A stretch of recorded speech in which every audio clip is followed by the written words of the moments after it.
रक्षाबंधन हिंदुओं का प्रमुख पर्व है जो भारत के कई हिस्सों में मनाया जाता है। भारत के अलावा भी विश्व भर में जहाँ पर हिंदू धर्म के लोग रहते हैं वहाँ इस पर्व को भाई बहनों के बीच मनाया जाता है। इस त्योहार का आध्यात्मिक महत्व के साथ साथ ऐतिहासिक महत्व भी है। रक्षाबंधन भाई बहनों के बीच मनाया जाने वाला पर्व है। इस दिन बहन अपने भाइयों को रक्षा धागा बांधती हैं और भाई अपनी बहनों को जीवन भर उसकी रक्षा करने का वचन देते हैं। इस त्योहार के दिन सभी भाई बहन एक साथ भगवान की पूजा आदि करके आशीर्वाद प्राप्त करते हैं।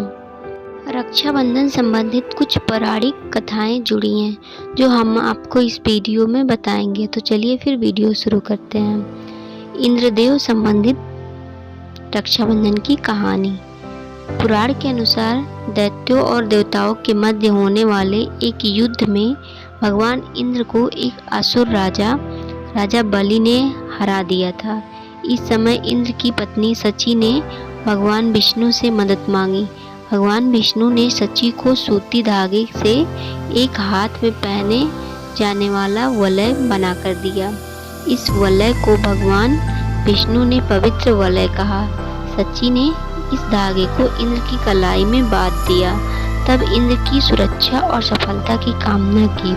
इसके बाद अगले युद्ध में इंद्र बलि नामक असुर को हराने में सफल हुए और पुनः अमरावती पर अपना अधिकार कर लिया। यहाँ से इस पवित्र धागे का प्रचलन आरंभ हुआ।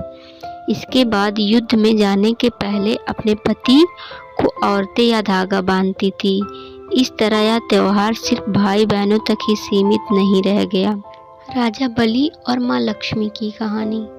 भागवत पुराण और विष्णु पुराण के आधार पर यह माना जाता है कि जब भगवान विष्णु ने राजा बलि को हराकर तीनों लोकों पर अधिकार कर लिया तो बलि ने भगवान विष्णु से उनके महल में रहने का आग्रह किया। भगवान विष्णु इस आग्रह को मान गए। हालांकि भगवान विष्णु की पत्नी लक्ष्मी को भगवान विष्णु और बलि की मित्रता अच्छी नहीं लग रही थी। उन्होंने भगवान विष्णु के साथ वैकुंठ जाने का निश्चय किया। इसके बाद माँ लक्ष्मी ने बलि को रक्षा धागा बांधकर भाई बना दिया। इस पर बलि ने लक्ष्मी से मनचाहा उपहार मांगने के लिए कहा। इस पर माँ लक्ष्मी ने राजा बलि से कहा कि वह भगवान विष्णु को इस वचन से मुक्त करे कि भगवान विष्णु उनके महल में रहेंगे। बलि ने ये बात मान ली और साथ ही माँ लक्ष्मी को अपनी बहन के रूप में स्वीकारा। संतोषी माँ की कहानी। भगवान विष्णु के दो पुत्र हुए, शुभ और लाभ। इन दोनों भाइयों को एक बहन की कमी बहुत खलती थी क्योंकि बहन के बिना वे लोग रक्षाबंधन नहीं बना पा रहे थे। इन दोनों भाइयों ने भगवान गणेश से एक बहन की मांग की। कुछ समय के बाद भगवान नारद ने भी गणेश जी को पुत्री के विषय में कहा। इस पर भगवान गणेश राजी हुए और उन्होंने एक पुत्री की कामना की। भगवान गणेश की दो पत्नियां रिद्धि और सिद्धि की दिव्य ज्योति से माँ संतोषी का आविर्भाव हुआ। इसके बाद माँ संतोषी के साथ शुभ लाभ रक्षाबंधन मना सके। रक्षाबंधन का इतिहास क्या है, आइए जानते हैं इस वीडियो। सिकंदर और राजा पुरु।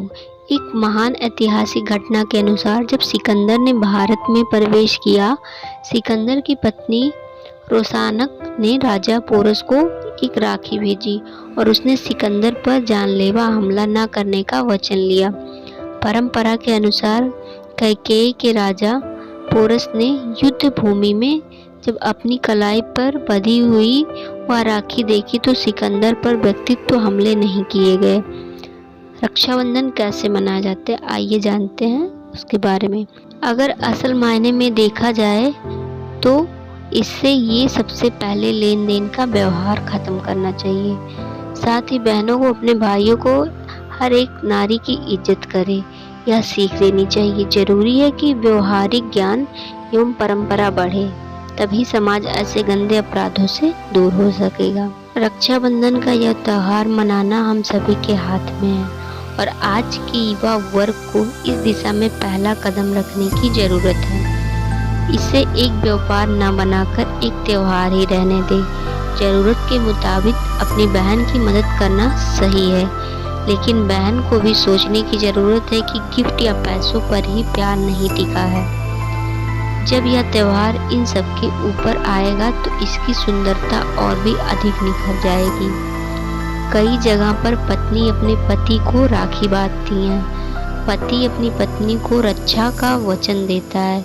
सही मायने में यह त्योहार नारी के प्रति रक्षा की भावना को बढ़ाने के लिए बनाया गया है। समाज में नारी की स्थिति बहुत गंभीर है, क्योंकि यह त्योहार अपने मूल अस्तित्व से दूर हटता जा रहा है। ज़रूरत है इस त्योहार के सही मायने को समझें एवं अपने आसपास के सभी लोगों को समझाएं। अपने बच्चों को इस लेन देन से हटकर इस त्योहार की परंपरा समझाएं, तभी आगे जाकर यह त्योहार अपने ऐतिहासिक मूल को प्राप्त कर सकेगा। त्योहारों के इस देश में रक्षाबंधन भाई बहन के प्रेम का त्योहार है, जो सदियों से मनाया जा रहा है।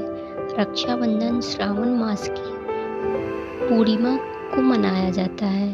इससे बहन अपने भाई को राखी बांधती है और भाई अपनी बहन की रक्षा का वचन देता है और बहन भाई की लंबी उम्र की कामना करती हैं। प्रेम और सौहार्द का यह रिश्ता इस पवित्र बंधन को और भी अधिक मजबूत करता है। तो दोस्तों, आपको वीडियो कैसी लगी? अच्छी लगी हो तो लाइक और शेयर ज़रूर करिएगा और चैनल को भी सब्सक्राइब करिएगा।